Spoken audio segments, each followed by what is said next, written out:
What up, guys? Welcome to your 27th intermediate Java tutorial. Now, before you even begin getting all excited that we're going to be learning new code, in our last tutorial I made a wee little mistake.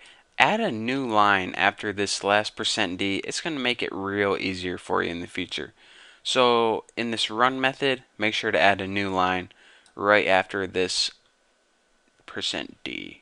Trust me, you'll thank me later.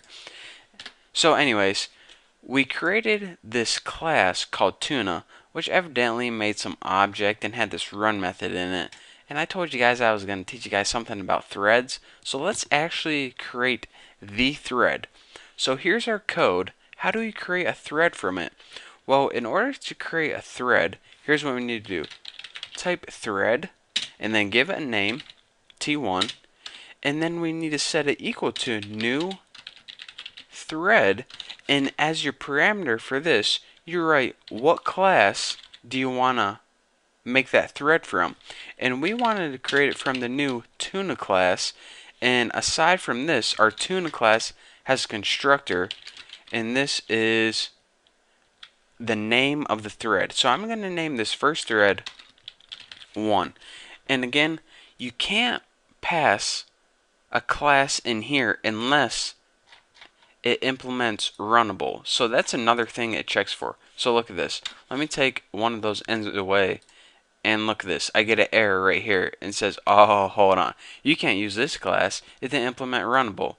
And that's because we spelled it ruinable. So again, that's another thing you want to take note of.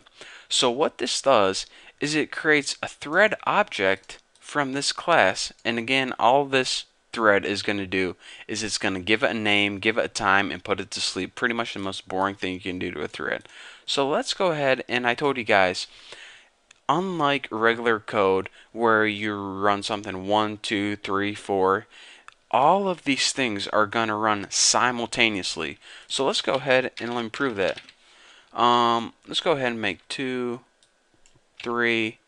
We'll go ahead and make 4 threads and name them all. 2, 3, 4. So now we essentially have 4 different objects, and each of those are on their own thread. So we have these threads created, but we didn't start them out yet. They're just created, waiting.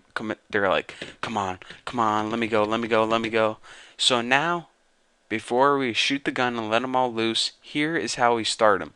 T1 start, and this is how you start a thread. And whenever you, let me just do this first. I can't explain and type at the same time. What do I look like, a thread? Get it? Wow, that's one of the best jokes I had so far. Wow.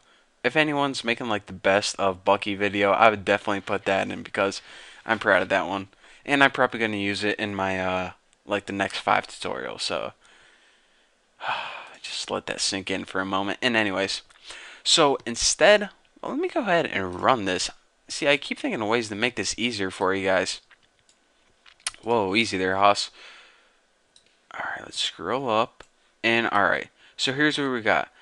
We ran this in order 1, 2, 3, 4, but now it says 3 is sleeping, 2 is sleeping, 4 is sleeping, 1 is sleeping. And again, why is this random instead of order? Again, like I said, unlike before, your common way of thinking that things have to happen in order, everything pretty much gets shoved in all at once, and all of these ran. Now check this out. Each of these threads is sleeping for a different period of time. See, number 4 is only sleeping for 22 milliseconds. So this wakes up first. 4 wakes up first. And let's see, number 3 is only sleeping for 167 milliseconds. So that's the next to wake up. And then it's 2, and then it's 1. So again, unlike before, where everything had to happen one after the other.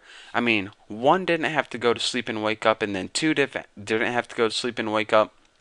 What happened is they all went to sleep at the same time, different time, random times, and then they all woke up, when they were supposed to. So let's walk through this one more time to see the power of threads. What we did is we created this weird class called Tuna that made it implemented runnable. And this means let me be able to use threads. I promise I'll use the run method. So each of these threads got a name, a time, and just a random time pretty much. So now what we did is we passed in these names 1, 2, 3, and 4, and these were the names that we assigned to the threads. And we also assigned a random time to them. These were the random times. I hate when that does that. You know what it is? Windows 7, whenever you like drag it to the side, it expands for you. Oh, now I just messed it up. Oh, that's cool. Really? Quit expanding. Jeez Louise. Anyways, these were the random times. So now your thread says, alright, I have this information. Now what do you want me to do? Well, we gave you a bunch of information, and now whenever we want you to run, we just want you to print out you are sleeping for your name and time, and then we want you to actually sleep, and then when you wake up, you say, alright, I'm done. We should have wrote woke up or something clever like that, but we didn't. And in here, what we did is in our main Bucky class, we created each thread object or thread itself, and we gave it a name. And then once we created it, we had to start it out. And start pretty much means call the run method on it. That's all it means. So, I mean, in this example, it wasn't the greatest of showing you how threads can be used, because all we did is made some random things and put it to sleep. But whenever we start creating useful programs, which we don't do very often, do we?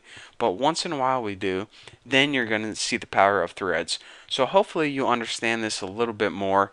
If you don't, then just leave me like a hate comment and tell me how ugly I am, and tell me how worthless I am. So yeah, that's pretty much it. So don't forget, I'm going to be having all of the source code on my blog for you guys for free. So that's it. So don't forget to check out my blogs for all the free source code. Don't forget to subscribe, and well, I guess I'll see you later.